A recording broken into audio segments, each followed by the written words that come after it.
Hello friends, welcome to the online education. This is the TY BSc semester 5 C503 Physical and Analytical Chemistry and unit number 5 Volumetric Analysis. તો વિદ્યાર્થી મિત્રો આપણે volumetric analysis chapter વિશે અભ્યાસ કરી રહ્યા હતા બરાબર છે, જેમાં આપણે અમુક ટર્મ્સ બરાબર છે, જે અમુક ડેફિનેશન વિશે અભ્યાસ કર્યો, જે આ મુજબ હતી કે જેમાં આપણે સ્ટાન્ડર્ડ સોલ્યુશન, પછી એનેલાઇટ, ટાઇટ્રેશન, પછી blank titration, back titration method, equivalent point, end point, indicator, એના વિશે અભ્યાસ કર્યો. ત્યારબાદ આપણે explanation of primary and secondary standard વિશે અભ્યાસ કર્યો વિગતવાર બરાબર છે, જેમાં characteristics of substance used as a primary standard. તોમાં આપણે જે સબસ્ટન્સ, જે પદાર્થ જે છે બરાબર, જેને આપણે પ્રાઇમરી સ્ટાન્ડર્ડ તરીકે ઉપયોગ કરતા હતા, એની લાક્ષણિકતાઓ વિશે અભ્યાસ કર્યો. ત્યારબાદ આપણે જોયું સેકન્ડરી સ્ટાન્ડર્ડ એટલે શું, સેકન્ડરી સ્ટાન્ડર્ડ વિશે અભ્યાસ કર્યો. ત્યારબાદ આપણે ઓસ્વાલ્ડનો જે ઇન્ડિકેટર પ્રિન્સિપલ છે બરાબર છે, જે લાસ્ટ આપણી થિયરી હતી બરાબર છે, ગયા લેક્ચરની પ્રીવિયસ લેક્ચરની અંદર આપણે ઓસ્વાલ્ડ્સ ઇન્ડિકેટર મેથડ બરાબર છે, જે ઇન્ડિકેટર પ્રિન્સિપલ છે એના વિશે આપણે વિગતવાર અભ્યાસ કર્યો હતો, જેમાં આપણે ફિનોપ્થેલિન જેવા ઉદાહરણ વિશે જોયું કે જેમાં ફિનોપ્થેલિનનો જે કલરલેસમાંથી પિંક કલરમાં એ કેવી રીતે આવે છે એના વિશે આપણે વિગતવાર જોયું બરાબર. તો વિદ્યાર્થી મિત્રો આપણે એ ઇન્ડિકેટર પ્રિન્સિપલ જે છે બરાબર છે એના વિશે જોયું કે જેમાં ઓસ્વાલ્ડ્સ ઇન્ડિકેટર પ્રિન્સિપલ, એની મેથડ વિશે આપણે વિગતવાર અભ્યાસ કર્યો. ત્યારબાદ આપણે હવે આજના લેક્ચરની અંદર જોશું કે જેમાં આપણે ટાઇટ્રેશન કર્વ વિશે વાત કરવા જઈ રહ્યા છીએ કે ટાઇટ્રેશન કર્વ એટલે શું બરાબર છે. તો એના વિશે જોઈએ આપણે તો કે in an acid base titration when a basic solution of unknown known concentration is added to a known volume of acidic solution of an unknown concentration in presence of an indicator, the medium of the reaction mixture changes from acidic to neutral and then to alkaline.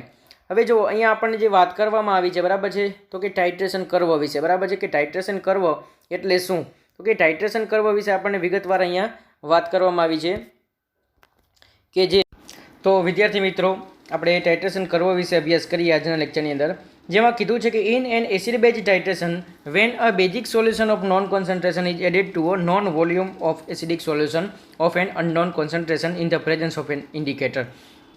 હવે અહીંયા કેવી વાત કરવામાં આવી છે કે જે basic solution છે એની કોન્સન્ટ્રેશન આપણે જાણીએ છીએ, પરંતુ જે એસિડિક એની અંદર જે આપણે જાણીતું જે એસિડિક કોન્સન્ટ્રેશનવાળું જે સોલ્યુશન છે બરાબર છે, એને આપણે બરાબર છે શેમાં નાખીએ છીએ, તો કે આપણે સોલ્યુશનની અંદર, આપણા કન્ડક્ટન્સ સેલની અંદર. તો એમાં રહેલું જે કોન્સન્ટ્રેશન જે છે એ અનનોન છે, કેનું, તો કે ઇન્ડિકેટરનું. તો હવે એ કેવી રીતે, તો કે the medium of the reaction mixer changes from acidic to neutral and then to alkaline, and this is because of change in concentration of H plus, which causes the changes in pH range constantly over the course of an acid base titration. હવે જ્યારે તમે acid base titration કરતા હોય ત્યારે સૌપ્રથમ કઈ process થતી જોવા મળે છે, તો કે ત્યારે સૌપ્રથમ આપણને ન્યુટ્રલાઇઝેશન થતું જોવા મળતું હોય છે બરાબર છે. હવે એની જે રેન્જ છે બરાબર, એમાં આપણને શું જોવા મળે, તો કે change in concentration of H plus ion.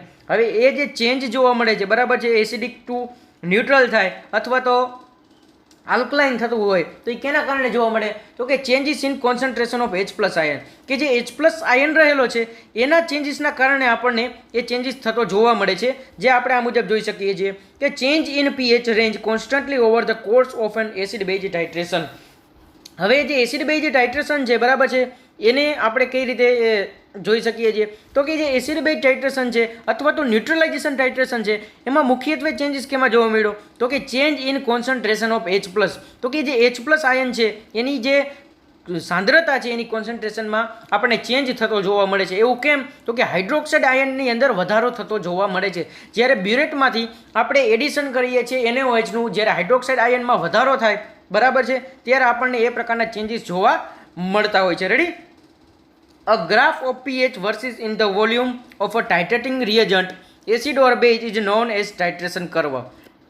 હવે જે ગ્રાફ છે બરાબર, pH વર્સિસ વોલ્યુમનો બરાબર છે, ટાઇટ્રેટિંગ રિએજન્ટનો આપણે યુઝ કરીએ એસિડ બેઝનો, તો એને એ જે ગ્રાફ છે બરાબર છે, જે pH versus volume of titrating reagent, એ જે ગ્રાફ બનાવી છે એને શું કહેવામાં આવે છે, તો કે એને ટાઇટ્રેશન કર્વ કહેવામાં આવે છે, જે આપણે થિયરીનું મુખ્ય હેડિંગ છે. આપણે જે અત્યારે અભ્યાસ કરીએ છીએ ટાઇટ્રેશન કર્વ વિશે છે કે ગ્રાફ કેવો હોય છે, તો કે કોના વર્સિસ કોનો, તો કે pH વર્સિસ વોલ્યુમનો આપણે ગ્રાફ બનાવી છે બરાબર છે.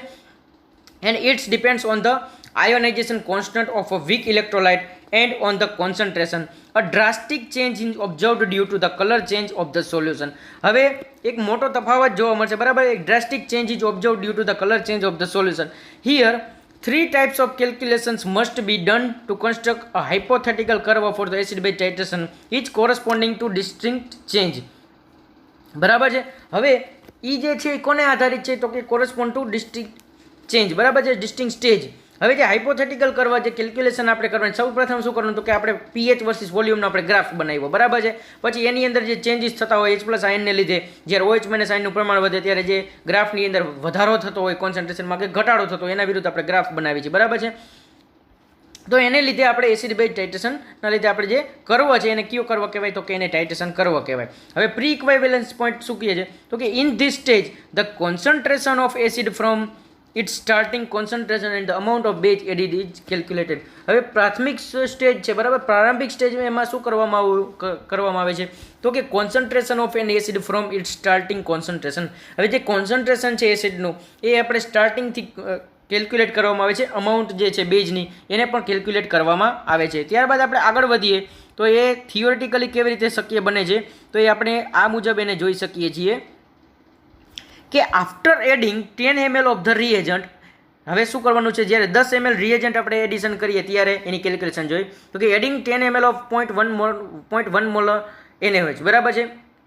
હવે જ્યારે તમે 10 ml જેટલું 0.1 મોલર NaOHનું એડિશન કરો છો ત્યારે શું જોવા મળે? તો કે 10 ml ઓફ 0.1 મોલર HCl. અને 10 ml જ્યારે આપણે 0.1 મોલર HClને જ્યારે તમે એડિશન કરો તો કે gets neutralise and remaining will be 40 ml of the HCl. હવે એ જેનું પ્રમાણ છે એ કેટલું રહેશે? તો કે 40 ml જેટલું HCl છે, બરાબર છે. તમે એને એડિશન કર્યું, બરાબર છે. હવે એમાં જે HClનું જે સોલ્યુશન છે એમાં તમે NaOH એડ કરો છો, કેટલું? તો કે 10 ml જેટલું. પછી શું જોવા મળે છે? તો કે total volume of the reaction mixer become 60 ml. હવે જે ટોટલ રિએક્શન મિક્સર છે કેટલું થઈ જશે? 60. તો કે કેમ કે 40 હતું અને એમાં 10 ml HCl ઉમેર્યું અને 10 ml NaOH ઉમેર્યું એટલે ટોટલ વોલ્યુમ કેટલું થઈ જાય? તો કે 60 ml જેટલું થઈ જાય. Hence the concentration of the acid decreases, concentration of the remaining HCl can be calculated as. હવે જ્યારે આપણને કોન્સન્ટ્રેશન ઓફ એસિડ છે એ કેવું થાય? તો કે ડિક્રીઝ થઈ જાય. કેમ? તો કે H પ્લસ આયનની સંખ્યા ઘટી જાય. કેમ કે OH માઇનસ આયનની સંખ્યામાં ખૂબ જ વધારો થાય છે. એટલે OH માઇનસ આયનની સંખ્યામાં વધારો થાય એટલે જે કોન્સન્ટ્રેશન શું થાય? તો કે એ ઘટી જાય એસિડનું, બરાબર છે. હવે આગળ જોઈએ. Concentration of remaining is equal to number of molecular of HCl remaining after adding of NaOH upon total volume of solution. Therefore is equal to original number of molecular of HCl minus number of m molar NaOH is added by total volume of solution. Then after is equal to VBMB minus VTMT upon VB plus VT, બરાબર છે. ત્યારબાદ જોઈએ where VB plus VT are volume of reactant and titrant respectively, બરાબર છે. હવે આ જે છે રિએક્ટન્ટ અને ટાઇટન્ટના જે વોલ્યુમ છે એના વિશે વાત કરવામાં આવી. ત્યારબાદ MR MTR molarity of the reactant and titrant respectively 50 ml into 0.1 molar minus 10 ml up into 0.1 ના છેદમાં 50 પ્લસ 10, કેમ કે 60 આપણે નાખ્યું હતું, બરાબર છે. તો કે 50 મોલર માઇનસ 1, બરાબર છે. એટલે આપણને શું જોવા મળે છે? તો કે જો અહીંયા આપણને જોવા મળ્યું કે 4 ના છેદમાં 60, બરાબર છે. એની જ્યારે કિંમત મળે તો કે 6.67 ગુણ્યા 10 ની માઇનસ 2 ઘાત m મોલ ઇન ml. હવે જોઈએ pH શોધવા માટે. તો કે pH નું સૂત્ર શું છે? તો કે minus logarithm of H plus ion concentration. હવે minus log H plus ion આપણને કેટલો મળ્યો? તો કે 6.67 ગુણ્યા 10 ની માઇનસ 2 ઘાત. હવે 2 માઇનસ લોગ 6.67 કરો એટલે એની કિંમત આવે 0.824. તો કે 2 માઇનસ 0.824 એટલે કે pH મળી આપણને 1.18 જેટલી. Similarly pH values for the other volumes of the titrant can be calculated. તો એ જ રીતે આપણે pH વેલ્યુ જે છે, બરાબર છે, એને આપણે કેલ્ક્યુલેટેડ કરી શકીએ છીએ, ગણી શકીએ છીએ. પછી આવે છે third, pH at equivalent point, બરાબર છે.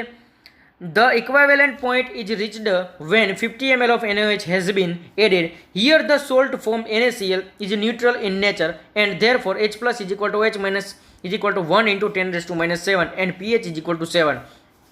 બરાબર છે. H પ્લસ અને OH માઇનસની જે આજની આપણે કમ્પેરિઝન કરી ઇક્વિવેલન્ટ પોઈન્ટ ઉપર, તો એ જે કેટલી છે? તો કે 1 ગુણ્યા 10 ની માઇનસ 7 ઘાત, અથવા તો આપણે એની pH 7 પણ કહી શકીએ, કેમ કે ન્યુટ્રલાઇઝેશન પોઈન્ટ આવ્યો એટલે, બરાબર છે. તો એ જે વાત હતી એ ન્યુટ્રલાઇઝેશન પોઈન્ટની વાત કરવામાં આવી હતી. હવે એના ઉપરથી જોઈએ આપણે pH after adding 50.1 ml of reagent.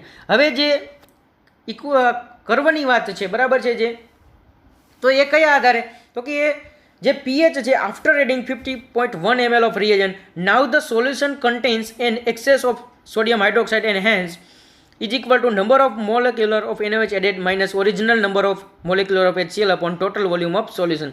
Therefore, C hydroxide ion is equal to VTMT minus VRMR upon VT plus VR, બરાબર છે, ટાઇટ્રન્ટ પ્લસ રિએજન્ટ. હવે જે કોન્સન્ટ્રેશન ઓફ જે હાઇડ્રોક્સાઇડ આયન છે ને આપણે આ રીતે કેલ્ક્યુલેટ કરી શકીએ કે આપણે કેટલું એડિશન કરીએ છીએ, તો કે 50.1 મોલર જેટલું આપણે એડિશન કરીએ છીએ. રેડી?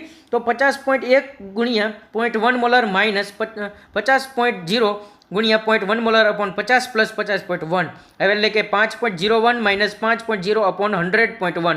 હવે હાઇડ્રોક્સાઇડ આયનમાં 0.01 અપોન 100.1 કરો એટલે એની કિંમત મળે 9.99 ગુણ્યા 10⁻5 જેટલી. હવે POH વેલ્યુ આપણે ગણવી છે એટલે 5 માઇનસ લોગ 9.99 કરો એટલે 5 માઇનસ 0.99 માઇનસ 4 એટલે કે 14માંથી 4 કાઢો એટલે એની pH કેટલી આવી જાય, તો કે 10 જેટલી એની pH આપણને જોવા મળે છે. Thus at equivalent point pH is equal to 7 but with the small addition like 0.1 molar NaOH pH increase very rapidly. એના કારણે pHમાં આપણને સતત વધારો થાય, 7 કરતાં રેપિડલી એટલે કે 7માંથી 10 થાય તો એમાં તરત આપણને વધારો થતો જોવા મળે છે. તો કે volume of NaOH added in ml and pH of the solution. હવે 0.0 ml હોય ત્યારે pH of solution 1 હોય, પછી તમે 10 ml નું એડિશન કરો NaOHનું ત્યારે pH કેટલી જોવા મળે, તો કે 1.18 જેટલી. પછી જ્યારે તમે 25 ml નું એડિશન કરો ત્યારે pH તમને કેટલી જોવા મળે, તો કે 1.48 જેટલી. પછી 50 ml નું એડિશન કરો તો pH કેટલી હોય, તો કે 7.0. 50.1 કેટલી pH હોય, તો કે 10, જે આપણે અત્યારે ગણતરીમાં કેલ્ક્યુલેટ કરી, બરાબર છે, આપણે એને ગણતરી કરી. હવે 60.1 એટલે કે 60.1 હોય ત્યારે pH કેટલી હોય, તો કે 11.96. આ બધી જ વેલ્યુ છે કેવી રીતે આવે, તો કે આ જ કેલ્ક્યુલેશન મુજબ આપણે એને કેલ્ક્યુલેટ કરી શકીએ છીએ. હવે વાત આવી ગ્રાફની, બરાબર, જે અહીંયા આપણને નીચે મુજબ બતાવવામાં આવ્યો છે કે 10, 20, 30, 40, 50, 60 જેટલી વેલ્યુ અને એ બાજુ ઉપર આપણને pH આપેલી છે 14 સુધીની, બરાબર છે. તો એના આધારે આપણે ગ્રાફ મેળવી શકીએ છીએ કે જેમાં આપણને જોવા મળે છે કે 60.1 વેલ્યુ કેટલી હોય, તો કે 11.96 જેટલી pH હોય, બરાબર. તો એમાં આપણને ઉત્તરોત્તર વધારો થતો જોવા મળે છે. The graph of pH versus volume of NaOH can be given as thus. For this titration method, indicator having pH range around 7 to 10 can be used. And here, phenolphthalein having a pH range 8.2 to 10 and can be employed as an indicator in the titration curve for SA and SB. The solution is a neutral at equivalent point and becomes the basic in the region beyond the equivalent point. બરાબર છે, ત્યારે equivalent point કરતાં એની વેલ્યુમાં વધારો થાય, બરાબર છે, જ્યારે આપણે OH- નું પ્રમાણ વધી જાય ત્યારે, બરાબર છે. અને એના આધારે આપણને pH જોવા મળી કે 10 જેટલી, બરાબર છે. 50.1 કેટલી મળી, તો કે 10 જેટલી pH જોવા મળે. એટલે જે pH રેન્જ છે એ કેટલી છે, તો કે 8.2 થી લઈને 10 જેટલી આપણને pH રેન્જ જોવા મળે છે, જેને આપણે ટાઇટ્રેશન કર્વ તરીકે ઓળખવામાં આવે છે, બરાબર છે. તો આ વાત કરી આપણે ટાઇટ્રેશન કર્વ વિશે. તો વિદ્યાર્થી મિત્રો, આજના લેક્ચરની અંદર આપણે ટાઇટ્રેશન કર્વ વિશે ચર્ચા કરી. હવે નેક્સ્ટ લેક્ચરની અંદર આપણે નેક્સ્ટ થિયરીનો અભ્યાસ કરીશું. Thank you so much.